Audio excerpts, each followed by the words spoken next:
mga kabangs, dito pa rin ako sa 228 Peace Park. Ito na ang part 5 ng ating video. So nagawan, so hindi ako tinamad, no. May part 5 pa tayo. Ayan, no. Meron pala dito parang auditorium, yung pala ano, mga performance dito banda. So tingnan natin. Ayan siya mga kabang, sobrang lawak pa. Ayan, so pag merong mga ano event dito sa Peace Park, dyan pala nila dinarao. Sobrang ano, sobrang lawak. So hindi na ako pupunta, dito lang ako. Marami pa, ang lawak. Grabe. Hindi na ako papasok sa loob. Ayan, dito na lang. Oh, diba? Ang ganda. Wow! Wow! As in wow talaga mga kabang. Sobrang ganda. Lapitan natin ang ating camera. Meron na pa-practice. Ayun, meron ng practice. Sobrang lapit na yan. Yan na talaga yung pinakalapit. Nakap times 2 na yan.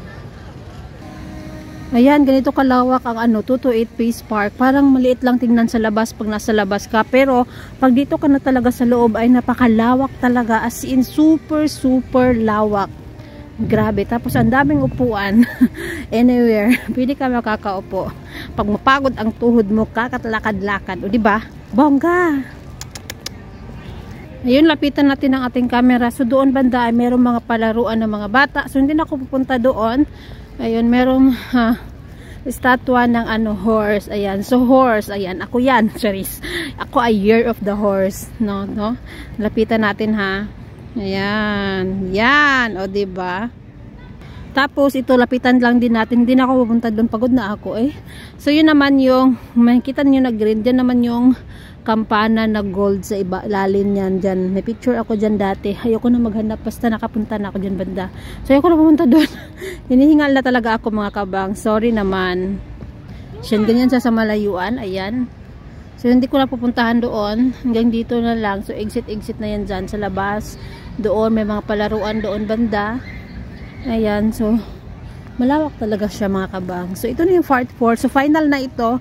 So hindi ko alam kung meron pa ba akong papuntahan or gagalaan. So ganito yung gusto ko ng mga ambience. Yung hindi crowded na area. Tapos maraming puno. Yes, maraming puno. Ayan, tingnan nyo. Kahit magtambling-tambling ka is okay. Walang problema. Kasi nga, malawak ang area. Wala masyadong tao. Hindi crowded. Ayan. Yun sila, oh, diba? Nagkakarate-karate yung mga may edad na. Mga uncle at lolo. Sila, oh. Mga lalaki. Mga puno. Ayan, oh, ganda tingnan. Maganda si dyan, mga pictorial. Mag pictorial. Kaya lang, wala nga ako sa mood mag-pictorial. Oy, wala ako sa mood mag-pictorial. Hindi maganda yung ano, ambience. Tapos, nalamig na ako. Nanginginig na yung kamay ko sa lamig. Tignan nyo naman yun ang kamay ko. Diba? Ang pangit na tingnan. Ilalamig na talaga. Ayan. Hindi lang ako basta nilalamig mga kabangs. Sinisipon na din ako. Tumutulo na yung sipon ko sa lamig. Nanginginig yung kamay ko. Ayaw ko muna kasi gamitin yung aking pampainit sa kamay. Mamaya na pag gabi-gabi na kasi baka mawala yung pagkainit ng ano nung, yung ba tawag nun? Yung binibili sa ano, sa store, yung para siyang ano, para siyang ano, pakita ko sa inyo mamaya. Ay, buksan na natin. Ayan siya mga kabang. So, dalawa pala yung nabili ko. Buksan na natin. So, $20 bili ko isang piraso. Ayan, ito siya mga kabang. So, ganyan-ganin lang natin para lumabas yung init niya. Init sa kanya. Parang katawan, paiinitin. Yes, paiinitin ko natin. Iinit po yan. Kailangan lang natin i-compress. Ganyan-ganin lang natin. So, ayan mga kabangs, hanggang dito na lang ang ating part 5 ng ating video. Na sana makagala pa ako para marami pa tayong ma-video or ma-content. So, thank you so much for watching. Bye! I love you all.